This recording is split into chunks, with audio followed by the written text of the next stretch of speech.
Hello students, now let us start with the second application of potentiometer, and that is to measure the internal resistance of the cell. तो जो इसके लिए जो circuit diagram है वो exactly similar है जो हमने पहले एप्लीकेशन के लिए यूज़ किया था। सिर्फ फ़र्क ये है कि यहाँ पर दो सेल थे E1 और E2 के, उसकी जगह E है और E2 निकाल दिया है, उसकी जगह हमने एक रेजिस्टेंस बॉक्स डाला है। और दूसरा फ़र्क ये है कि यहाँ उस केस में हमने 2 वे की यूज़ की थी, उसकी जगह यहाँ पर हम लोग सिर्फ रेजिस्टेंस बॉक्स के साथ एक सिंगल की यूज़ कर रहे हैं, और ये सेल जो है उसको हम डायरेक्टली गैल्वेनोमीटर के साथ कनेक्ट कर देते हैं। यहाँ पे हमारा ड्राइवर सेल है जो है उसका EMF E' है लेटर से। Now we already know that the potential gradient phi is given by V upon L, सो उसके हिसाब से जो वोल्टेज है that will be equal to phi into L। Now let us try to find out the internal resistance of this particular cell. इस cell का हमें internal resistance ढूंढना है, तो उसके लिए हम लोग वापस से किरचॉफ लॉ यूज़ करते हैं। Using Kirchhoff law on the loop. Now listen carefully, यहाँ पर जो हमारा पहला नल डिफ्लेक्शन जो आया है जब हमने सेल को कनेक्ट किया है, रिमेंबर, अब इस बार हमने फ़िलहाल ये रेजिस्टेंस को कनेक्ट नहीं किया हुआ है, हमने सिर्फ सेल को कनेक्ट किया हुआ है सर्किट के साथ। तो उस वक्त जो गैल्वेनोमीटर नल डिफ्लेक्शन बताएगा, late us say that is eight point J1, और उसकी लेंथ जो है A से यहाँ तक L1 है। So let us take the loop A, then we go to J1 से G, then E, and then again A। So you can see A से हम J1 पे गए, फिर G पे, फिर E पे और A पे। नाउ A से J1 के ऊपर जो वोल्टेज ड्रॉप है वो you know it is directly proportional to the length, और उसके हिसाब से जो वोल्टेज ड्रॉप आएगा let us say that will be equal to phi into L1। Then galvanometer में से कोई वोल्टेज ड्रॉप नहीं होगा because the current is 0, and then we go to the cell E, and that is equals to 0.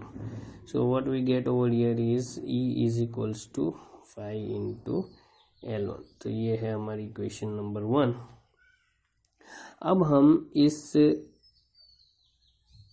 Switch को on कर देते हैं, यानी कि हम रेजिस्टेंस बॉक्स को भी सर्किट के साथ कनेक्ट कर देते हैं ना। वो रेजिस्टेंस बॉक्स को सर्किट के साथ कनेक्ट करेंगे तो क्या होगा कि जब यहाँ पर गैल्वेनोमीटर नल डिफ्लेक्शन दिखाएगा उस वक्त भी ये particular circuit, as you can see ये जो पर्टिकुलर सर्किट है उसमें करंट फ्लो होता रहेगा। क्यों होता रहेगा? क्योंकि ये सर्किट कंप्लीट है, ये पूरी का सर्किट है, तो ये करंट यहाँ फ्लो होगा, जिसकी वजह से करंट जो है वो इस सेल में से जाएगा, और इस सेल में से जब करंट जाता है तब वो EMF नहीं बल्कि टर्मिनल वोल्टेज बताता है।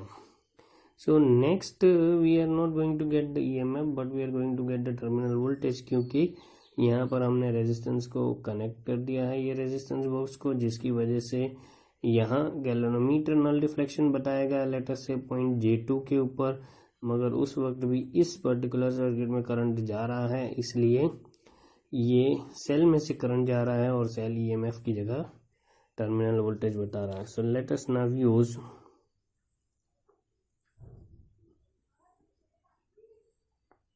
KVL।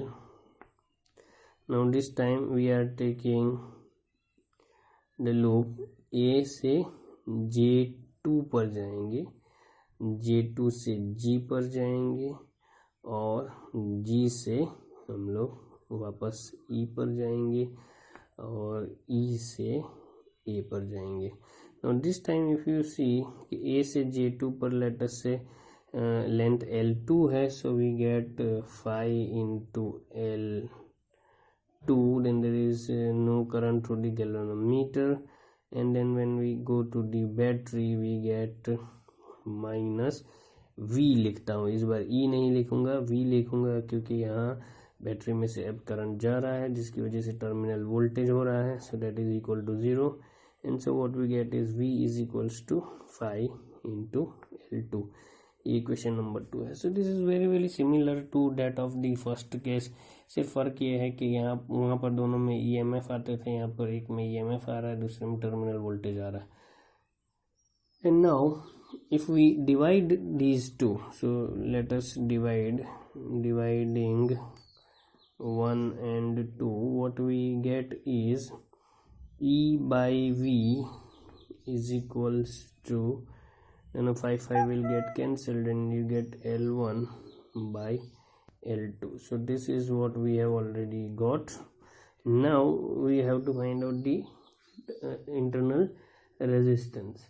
So what we can do is we need to now remove both these things, and the reason for that is we don't know what is V. So let us remove, and let us say we don't know even what E is. So now what we can do is we already know the formula for E and V. V is I into R, and E, as you know, is